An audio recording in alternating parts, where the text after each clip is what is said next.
Right, so this is my first voice vlog. Coming into voice, I knew absolutely nothing about it, like absolutely nothing whatsoever. I knew that I had one, and that was sort of it. I can speak, I will sing sometimes.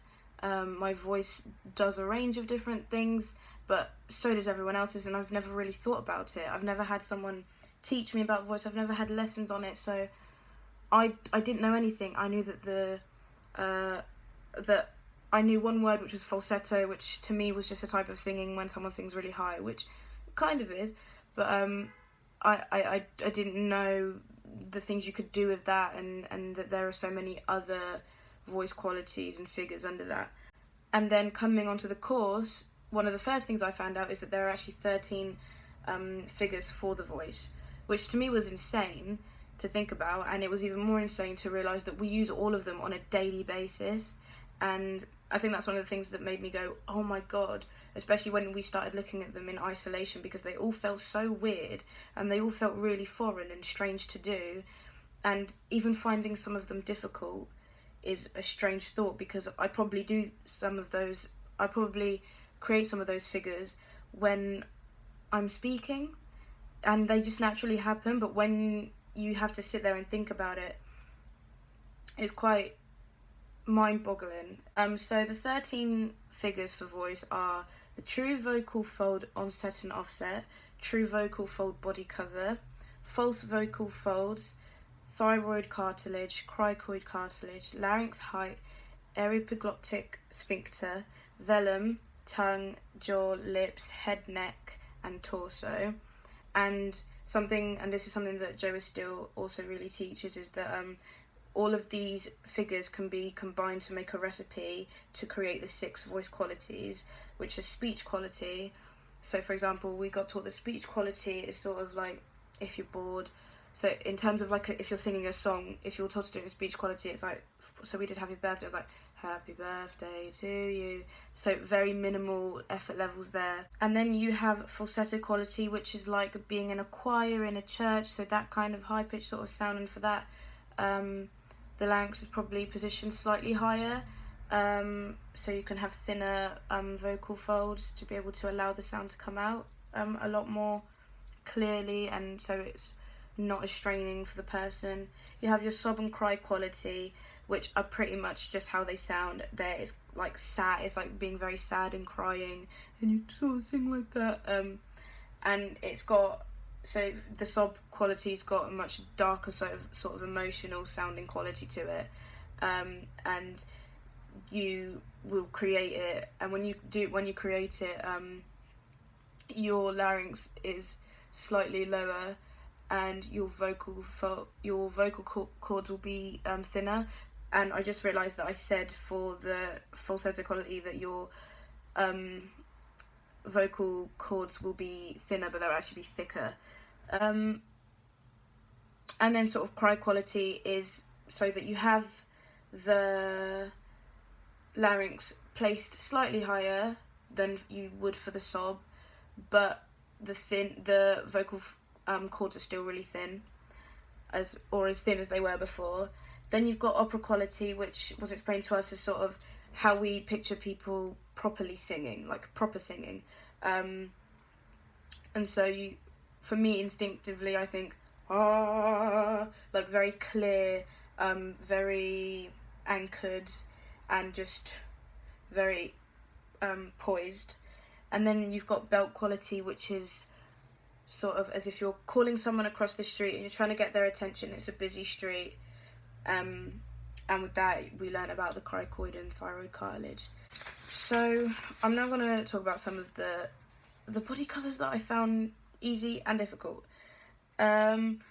So for the true vocal folds offset and onset, one of the ones I found the easiest was glottal. I think that's probably like a general thing between me and also quite a few people in the class. It ends quite abruptly and it's released with a pop, and that's how it was explained to us. And I feel that when I do that, I feel that, and so I know I'm doing it right, or right for me. and it's one that I grasped really quickly. I grasped it really easily. Again, Aspirate Abrupt, I found that one quite easy as well. However, Aspirate Gradual is one that I've found a lot harder. So it sounds breathy, and I think of it as like Mariah Carey, how she sings. It's always very, very breathy and all throughout everything that she's saying. And I find this one harder to do because I have to make my pitch higher when I do it. I can't just do it at a comfortable level. So my effort levels for that one are a lot higher still. In terms of true vocal fold body covers, I find Slack really easy. I just think of like creaky door. At first I probably put some sound behind it, but it's actually supposed to be an unpitched sound. It's supposed to be an unpitched sound, and so I find that really easy. And it's also something we do all the time when we're thinking we can just go ah. Stiff is one of the body covers that I find really, really difficult. I find it, and actually sort of the same with Thin, because Thin isn't intrinsically breathy, but it feels like it should be, and so I always make it breathier than it is meant to be when it's not supposed to be at all. It's just supposed to be like you're sort of whispering, but I always get that one sort of confuses me, and I sort of relate it to Aspirate Gradual, and I think that's where my confusion lies with both of them. And I also find Stiff really hard. I don't have a natural point where my voice cracks the higher I go, really. And that's sort of like the way it was explained to us, is that how you would know you got to the right point, which I know that example, but I can't produce that. But then we were told that to think about Marilyn Monroe or like blowing over a glass bottle, and I found the Marilyn Monroe one really helpful with the Happy Birthday Mr. President example. So it takes me a while to get into Stiff, but once I start thinking more and more Marilyn Monroe sort of way, I start to find it a lot easier and to get a grasp of it. And then false vocal fold figures. There's like no breathiness in the sounds, and it's sort of like constricting. I find this one really easy. It's easy to get a grasp of. It's like what your body naturally does when you're going to pick something up that's heavy, or if you're going to the toilet or something like that. It's just that one was very easy for me to get a hang on, and but it is something that should be done very carefully, and you should do it with caution, because it can be really, really bad for your throat, really bad for your larynx if you do it too much, and if you do it wrong, and if you really put a lot of pressure on yourself when you're doing it. In terms of the Expressive Voice project, overall, I was really happy with the outcome of it.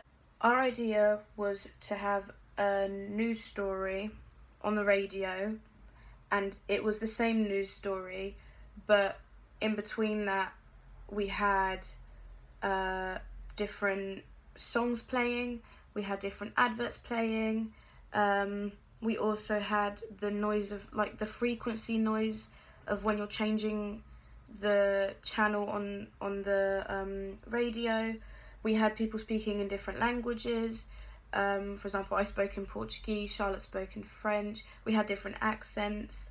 And overall, like, I was really proud of the idea. I thought it was quite a good idea. And was quite happy with the outcome. The only thing I was a bit annoyed about was the fact that we were just under 10 minutes of the voice project, and I think a lot of this was due to our rehearsal process. Our rehearsal process was not as efficient as it could have been. There were people missing quite a lot of the time, which was difficult because we couldn't fill in for them. And when it's a project to do with voice, and you need that voice there to know what everyone else is going to go off of, it's hard to do it if they're not there. and it's hard to know what you're trying to listen for. It's also difficult if we can't all get our ideas on board straight away, and if people are having difficulties picking things up quickly, and if we have to keep going back over the same things that we've already practiced before.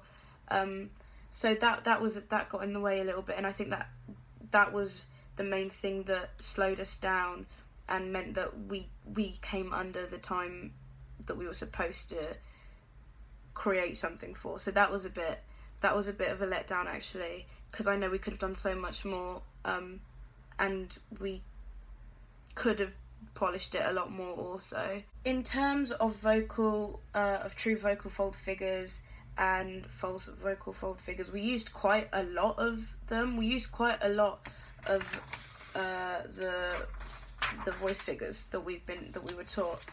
For example, we had Ollie did an advert where he did the I'm Barry Scott, which was the Till It Bang advert, and that's glottal straight away. So we had that. We had the sound of frequency in the background, and I think a lot of that would have been, which is one of the ones that I find harder, but aspirate gradual, because it was breathy tones in the background, and but it was also this sort of sounds like, and so there is constant breath in that, and so that was cool. We used the false vocal fold. We did an advert about people who'd been injured at work, and we all sort of went, ugh, like we were in pain. We used a lot of nasal sort of twang qualities. We had Sarah, who spoke in an American accent, and Josh also, who spoke in an American accent.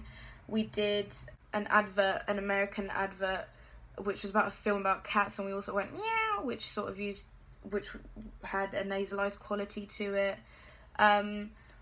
We also, for the advert that Sarah did about if you injured yourself at work, we used sob and cry qualities. And then in the songs, we all play different parts of the song and different instruments, which was really cool.